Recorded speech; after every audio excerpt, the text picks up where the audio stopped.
Minister assured Canadians that he would secure a victory, and there is none. The tariffs that he said he would get rid of have actually doubled, and now he's promising to ship $1 trillion of investment to the U.S. with nothing in return. That's not a strategy. It's a clearance sale on Canadian jobs. Paper mills from BC closing while Washington State cuts the ribbon. Factories in Ontario going dark while Michigan lights up. Why did the Prime Minister trade away Canadian paychecks for an applause line in Washington? Yeah! Oh, come on, Mark. The Honourable Minister of Foreign Affairs. On the contrary, the Prime Minister is focused on protecting jobs and businesses, first stabilizing supply chains through initiatives like our Strategic Response Fund, Mr. Speaker, including on steel, aluminum, manufacturing, auto and agriculture, continuing to build supply chains while maintaining a strong domestic economy, the lowest net debt to GDP ratio in the G7, Mr. Speaker, while negotiating a strong bilateral relationship and diversifying our supply chains. We will build Canada strong. The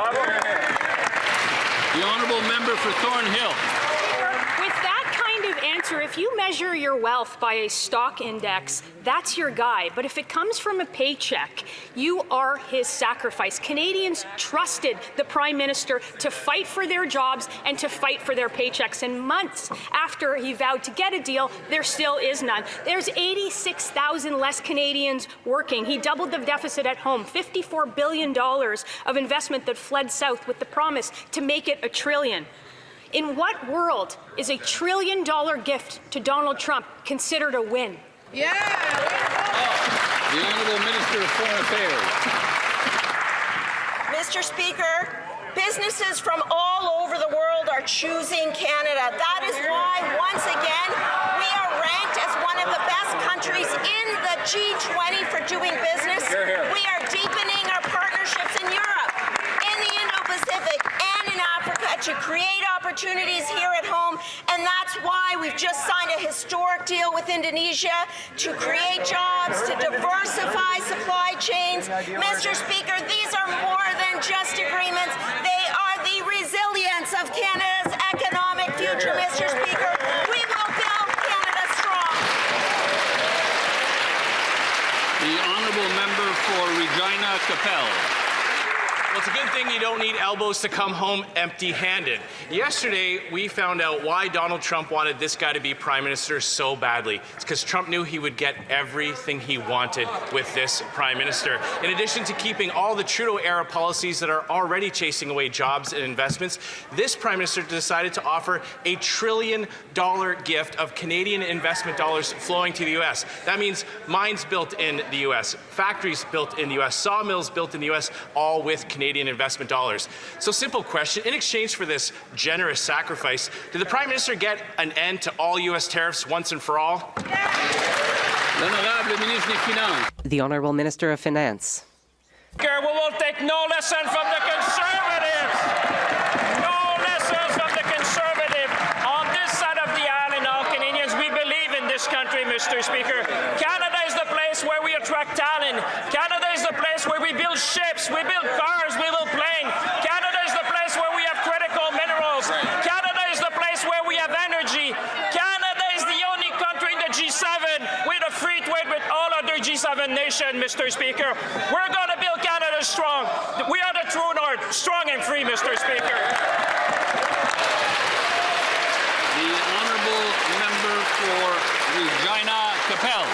Believe in Canada? This Liberal Prime Minister won't even pay taxes in Canada, Mr. Speaker.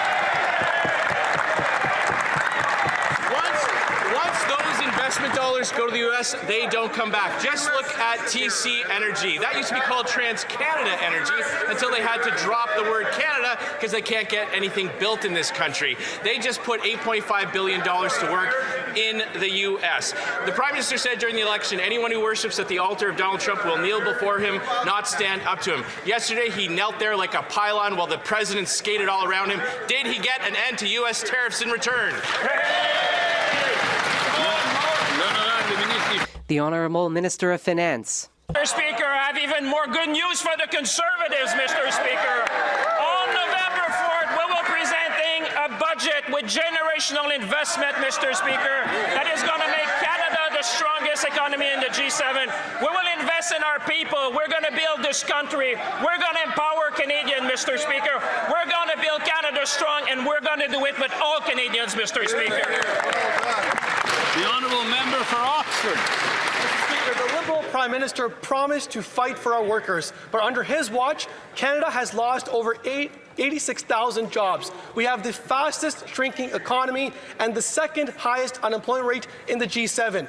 The Liberal decision to buy American to appease Trump has cost Cami over 900 jobs in my riding.